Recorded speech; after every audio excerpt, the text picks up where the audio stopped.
Hello बच्चों, आज मैं बात कर रहा हूं मोशन इन मैग्नेटिक फील्ड। मतलब कि आपको मैग्नेटिक फील्ड दिया हुआ है और उसमें कोई चार्ज पार्टिकल अगर मोशन करती है तो किस तरह की बातें होंगी। लास्ट लेक्चर में मैं बात किया था कि अगर कोई चार्ज पार्टिकल मैग्नेटिक फील्ड के डायरेक्शन में चलती है तो उसका पाथ स्ट्रेट लाइन होगा और फोर्स जीरो होगा, एक्सेलरेशन जीरो होगा और स्पीड कांस्टेंट होगा। सेम अगर अपोजिट डायरेक्शन में चलती है तब होगा। अगर वेलोसिटी और मैग्नेटिक फील्ड दोनों अपोजिट में हो तो फोर्स जीरो होगा, एक्सेलरेशन जीरो होगा, वेलोसिटी कांस्टेंट होगी, पाथ स्ट्रेट लाइन होगा। अब बात करना है क्या कि परपेंडिकुलर होगी तो क्या होगा, तो सर्कुलर मोशन होगा। उसमें मैंने बात किया था कि अगर मैग्नेटिक फील्ड और वेलोसिटी दोनों एक दूसरे पर परपेंडिकुलर हो तो पाथ क्या होगा, सर्कुलर होगा। क्लियर?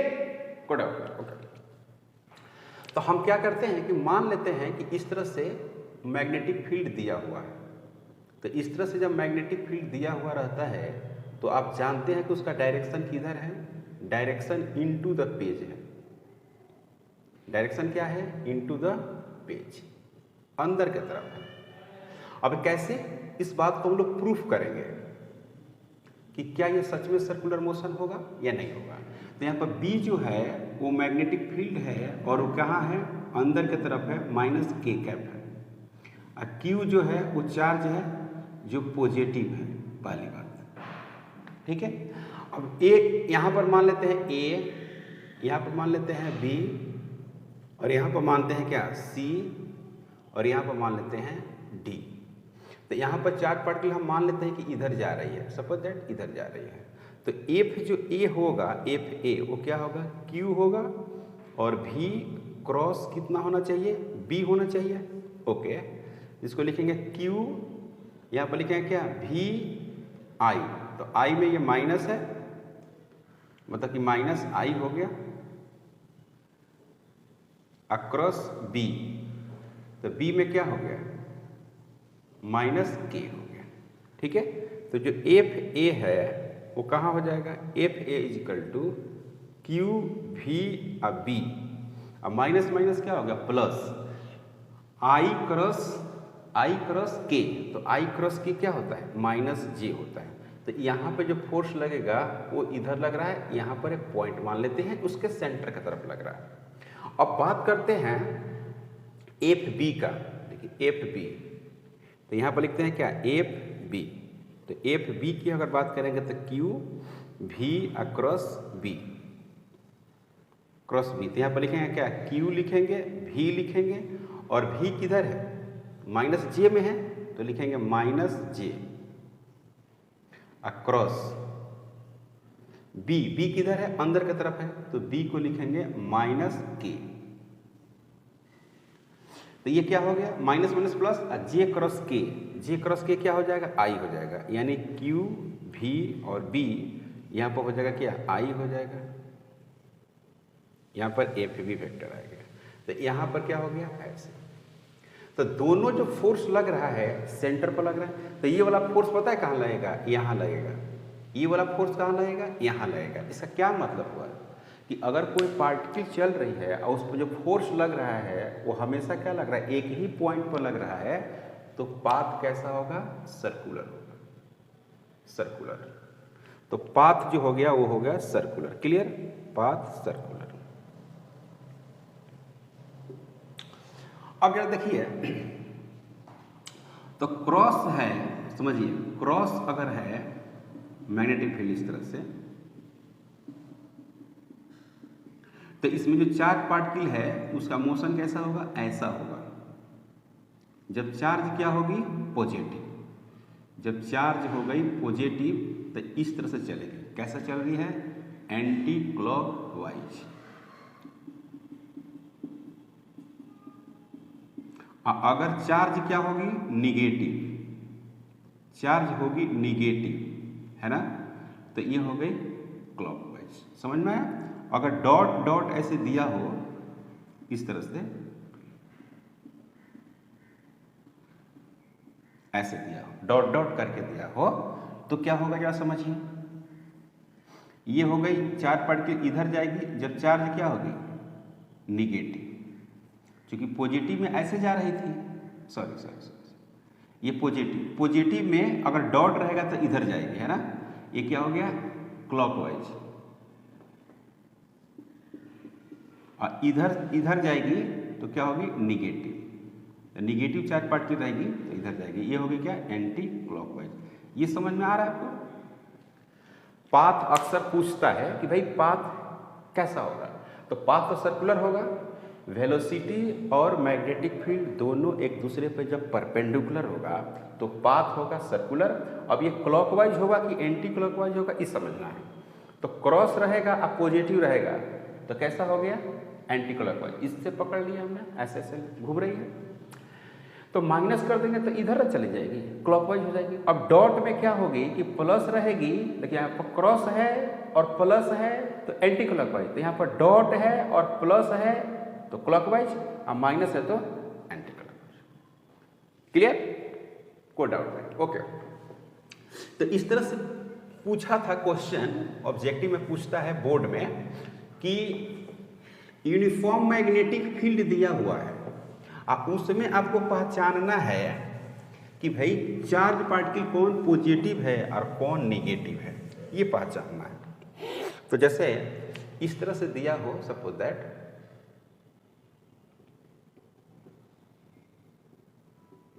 तो एक है कि सीधे ऐसे जा रही है, और एक है कि सीधे ऐसे बन गई, और एक है कि सीधे ऐसे बन गई, ठीक है। ये है मान लीजिए कि P1, ये है क्या, P2, और ये क्या है, P3। तो जो P1 है वो निगेटिव चार्ज पार्टिकल है, ठीक है, और जो P2 है वो क्या है, न्यूट्रल है, न्यूट्रल। और जो P3 है वो क्या है, पॉजिटिवली चार्ज पार्टिकल है। क्लियर है, यानी P1 जो है वो निगेटिवली चार्ज पार्टिकल है, और P3 जो है वो क्या है, पॉजिटिवली चार्ज पार्टिकल है, और P3 जो है वो न्यूट्रल है। तो यहाँ पर क्रॉस हो गया, तो यहाँ पर प्लस है एंटी क्लॉकवाइज, माइनस Q है और वो हो गया क्लॉकवाइज, और यहाँ पर क्या होगा, Q हो गया क्लॉकवाइज। तो इसके अनुसार देखिए प्लस Q तो ऐसे जा रही है तो ये पॉजिटिव हो गया, माइनस Q क्लॉकवाइज तो ये माइनस Q, और सीधे जा रही है न्यूट्रल। सही है। अब हम लोग क्या करते हैं, फार्मूला ड्राइव करते हैं। इंपॉर्टेंट कहाँ पे फार्मूला है। अब सर्कुलर पाथ में अगर charge particle uniform magnetic field में चल रही है, सर्कुलर पाथ में अगर कोई चार्ज पार्टिकल यूनिफॉर्म वेलोसिटी से चल रही है तो क्या क्या हो सकता है, एक क्रॉस मैग्नेटिक फील्ड है,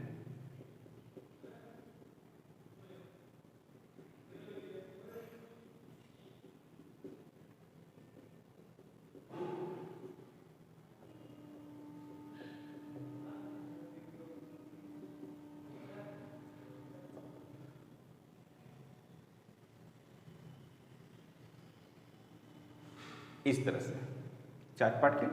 तो इसमें क्या है, इसमें है कि सेंटर की तरफ क्या लग रहा है, फोर्स लग रहा है। चार्ज पार्टिकल चल रही है ऐसे भी से, और इसका मैग्नेटिक फोर्स कहाँ लग रहा है, सेंटर की तरफ लग रहा है। तो मैग्नेटिक जो फोर्स है, magnetic force balance by electrostatic force, electrostatic force, sorry electrostatic force नहीं, centripetal force. Magnetic force balance bye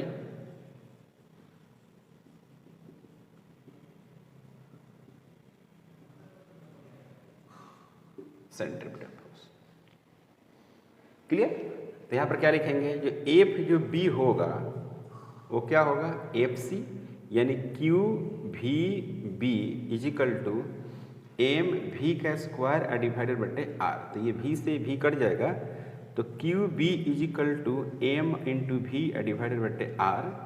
तो M V is equal to Q और बी और आर, ऐसा। यानी एम भी इज इक्वल टू क्या हो जाएगा, क्यू बी आर। एम भी इक्वल टू आ गया क्यू बी आर। तो यहां पर क्या हो गया, इसको पढ़ते हैं क्या, मोमेंटम। क्या पढ़ेंगे, momentum of charge particle, momentum of charge particle बराबर एम इंटू भी। P इक्वल टू लिखेंगे m इंटू भी, यानी P इज इक्वल टू लिखेंगे Q, B और R। तो P directly proportional Q, P directly proportional B और P डायरेक्टली प्रोपोर्शनल R। इस तरह से होगा। ये समझ में आ रहा है, नहीं आ रहा? यहां तक कोई डाउट नहीं ना? यानी P डायरेक्टली प्रोपोर्शनल Q हो गया P डायरेक्टली प्रोपोर्शनल B और P डायरेक्टली प्रोपोर्शनल R, ऐसे लिखेंगे। तो इसमें काइनेटिक एनर्जी की अगर हम बात करें तो क्या मिलेगा, 1/2 m v का स्क्वायर। तो इसको लिख सकते हैं क्या, 1/2 m और m square v square divide बटे m कर सकते हैं। तो यहाँ पर क्या होगा, m इंटू भी इसका स्क्वायर डिवाइडेड बटे 2m। तो इसको लिख सकते हैं क्या, p का स्क्वायर डिवाइडेड बटे 2m। तो यहाँ पर क्या हो गया, काइनेटिक एनर्जी, ऐसे है कि नहीं? तो काइनेटिक एनर्जी बराबर क्या लिखेंगे यहाँ पर, q square b square r square divided बटे 2m, जो काफी इंपॉर्टेंट है ना? अब इसको मिटाते हैं, इसका कोई ज्यादा जरूरत नहीं है। तो काइनेटिक एनर्जी किन किन बातों पर डिपेंड कर रही है, ये सभी फॉर्मूला काफी इंपॉर्टेंट है और यहाँ से क्वेश्चन आता है। तो जो काइनेटिक एनर्जी है, काइनेटिक एनर्जी वो डायरेक्टली प्रोपोर्शनल क्या है, Q का square. Kinetic energy directly proportional B का स्क्वायर, और kinetic energy directly proportional R का स्क्वायर। और काइनेटिक एनर्जी 1 बटे क्या, m। इस तरह से क्लियर। अब बात करते हैं नाउ टाइम पीरियड की बात करते हैं। नाउ टाइम पीरियड,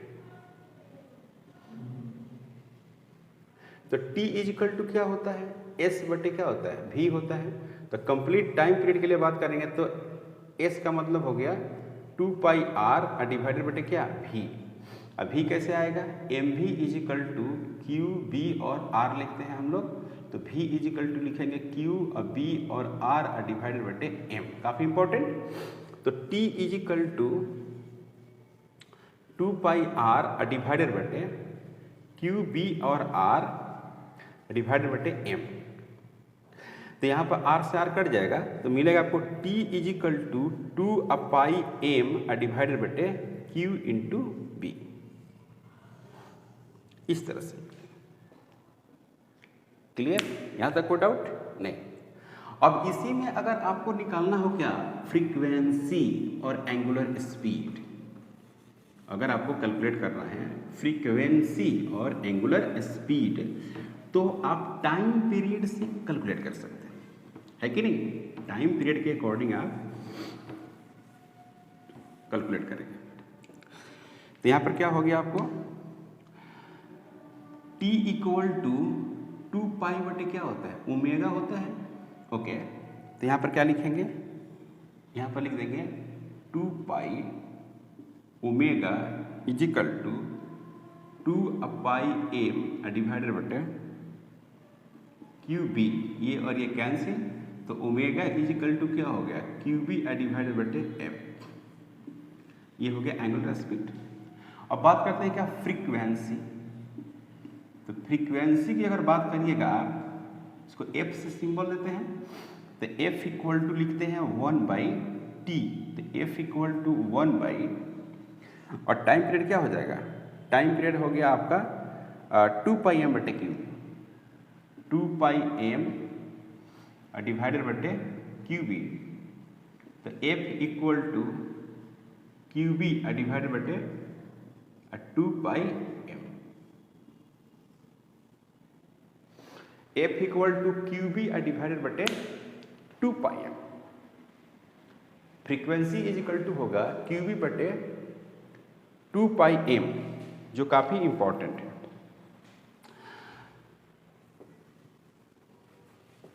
तो यहां पर क्या आपको मिल रहा है? यहां पर आपको देखने से ये मिल रहा है कि जो फ्रीक्वेंसी है इसमें कहीं स्पीड नहीं है और नहीं रेडियस है। एंगुलर स्पीड है तो कहीं स्पीड नहीं है, मतलब v का वैल्यू नहीं है और रेडियस नहीं है। इसमें भी देखिए स्पीड और रेडियस नहीं है। तो अब क्या लिखेंगे? Time period frequency and angular frequency and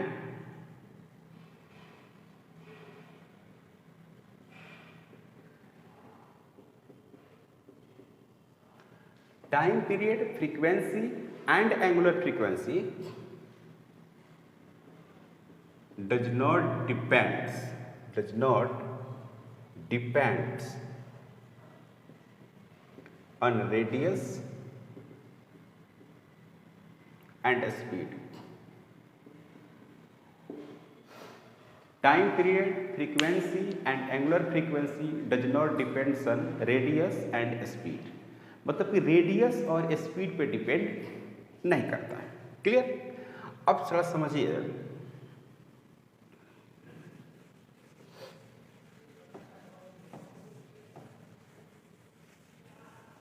अब यहां पर हम जिसे लिखें, यहां पर इस तरह से लिखते हैं कि इस तरह से मैंने ऐसे दिया हुआ है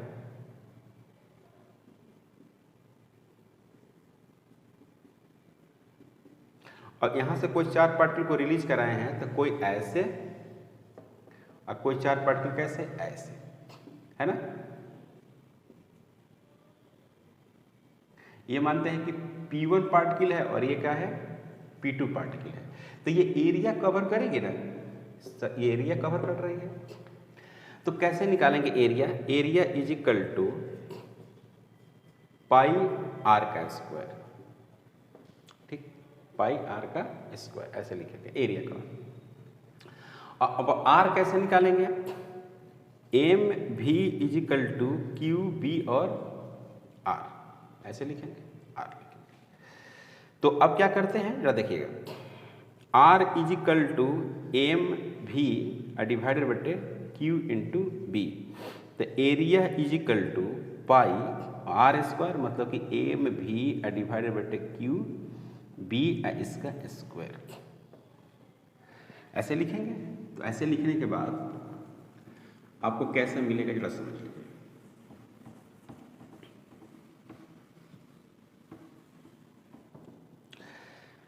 बहुत इंपॉर्टेंट क्वेश्चन है बनेगा यहाँ पर। A is equal to pi हो गया एम का स्क्वायर और भी का स्क्वायर डिवाइडेड बटे क्यू स्क्वायर और बी स्क्वायर। तो A is equal to pi M B इसका स्क्वायर डिवाइडेड बटे क्यू स्क्वायर और बी स्क्वायर।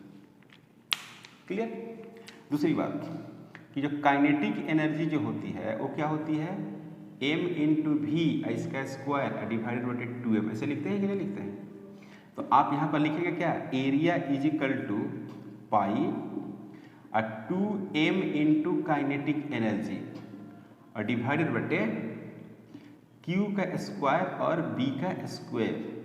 तो kinetic energy is equal to जो होगा एरिया इंटू क्यू का स्क्वायर b का square, kinetic energy equal to area q square b square और divided बटे 2πm। मतलब कि जो काइनेटिक एनर्जी जो है वो डायरेक्टली प्रोपोर्शनल क्या है, एरिया कवर होगा। अगर चार्ज कांस्टेंट है और मैग्नेटिक फील्ड तो कांस्टेंट रहेगा ही।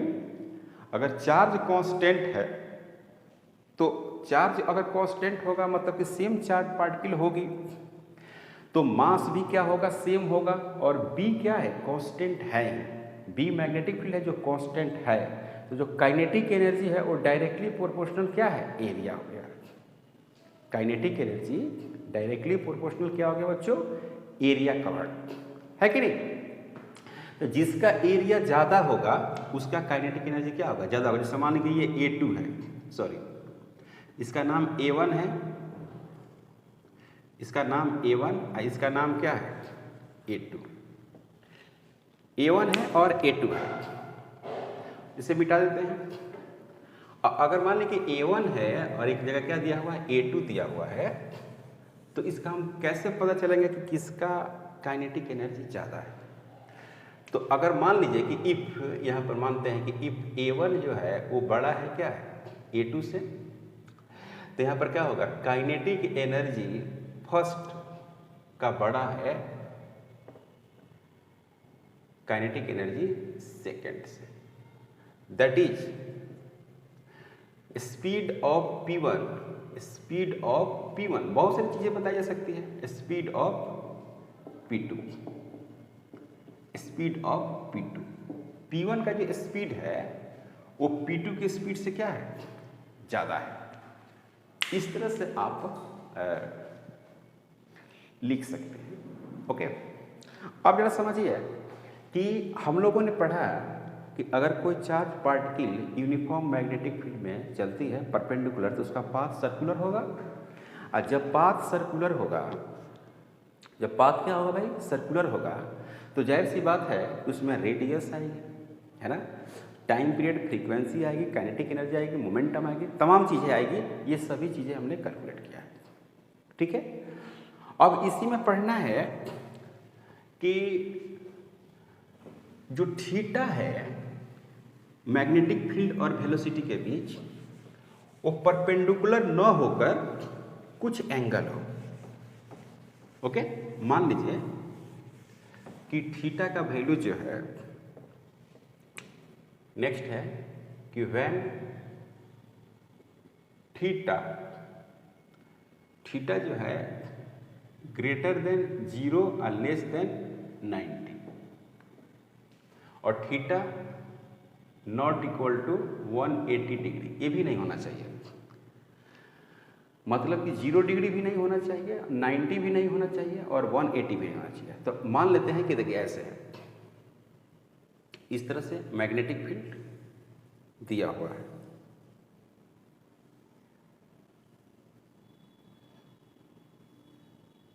ऐसे दिया हुआ है, और इसमें कोई चार्ज पार्टिकल यहाँ से इस दिशा में उसको वेलोसिटी दिया गया, इधर क्या हो गया, मैग्नेटिक फील्ड हो गया। तो उसके बीच का एंगल कितना हो गया, थीटा। तो इसका एक वेलोसिटी इधर होगी जो V परपेंडिकुलर कहलाएगा, और एक वेलोसिटी इधर होगी जो V पैरेलल कहलाएगा। तो V cos थीटा, और इधर हो जाएगा V sin थीटा। तो जो V sin थीटा है वो मैग्नेटिक फील्ड पर परपेंडिकुलर है, और जो V cos थीटा है वो मैग्नेटिक फील्ड का क्या है, पैरेलल है।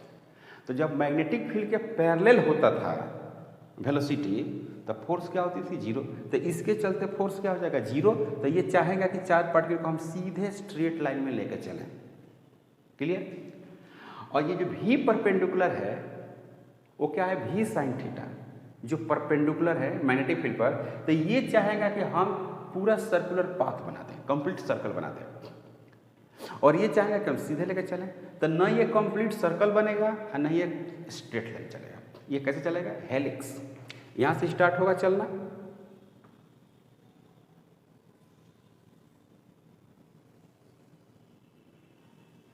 ऐसे चलेगी,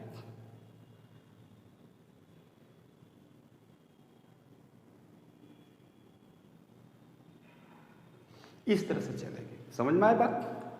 तो इस तरह से भागेगी हेलिक्स, माने कि यहाँ पर अगर पॉइंट मानते हैं तो पॉइंट कैसे भागेगा, ऐसे जाएगा।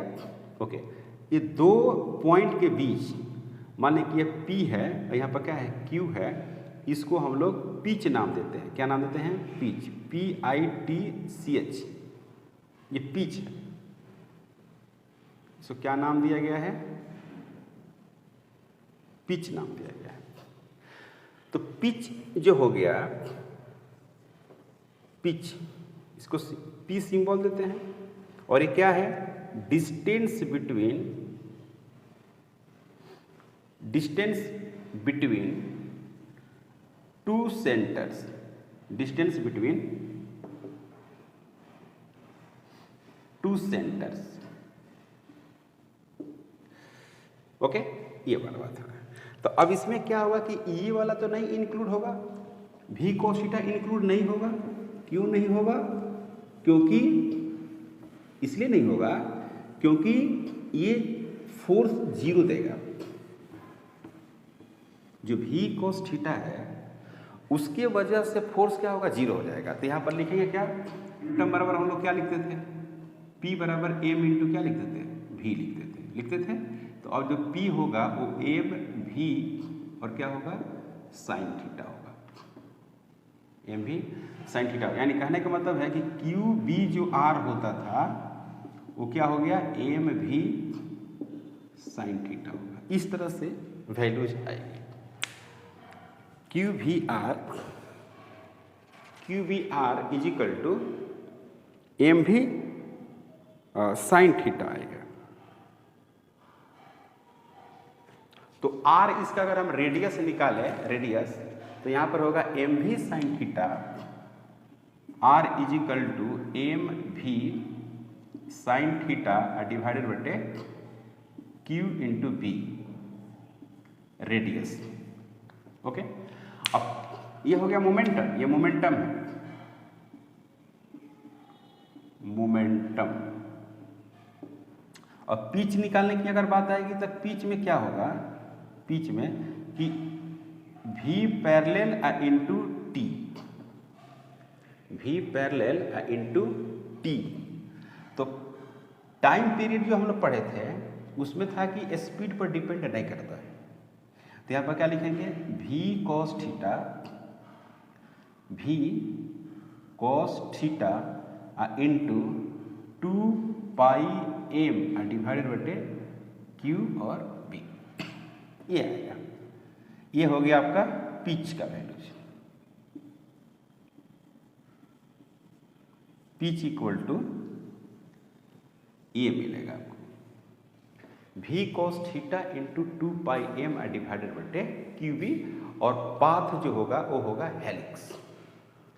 तो इसमें टाइम पीरियड फ्रीक्वेंसी सब वही रहेगा, है ना, t is equal to 2 pi m divided बटे क्यू बी, और फ्रीक्वेंसी इज इक्वल टू हो गया क्यू बी डिवाइडेड बटे 2 पाई m, ये रहेगा। और इसका जो पाथ होगा हेलिक्स, path will be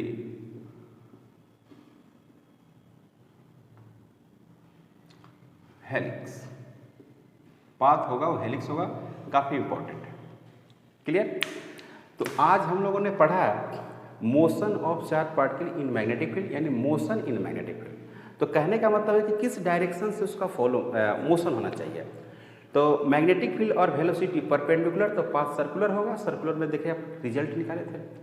और कुछ एंगल से होगा तो ये हेलिक्स होगा। 0 डिग्री और 180 डिग्री रहेगा तो पाथ स्ट्रेट लाइन होगा। तो आज का क्लास में ही पे स्टॉप करते हैं, मिलते हैं नेक्स्ट क्लास में। अगर आप मेरे चैनल पर नए हैं प्लीज़ सब्सक्राइब करें, शेयर करें। Thank you.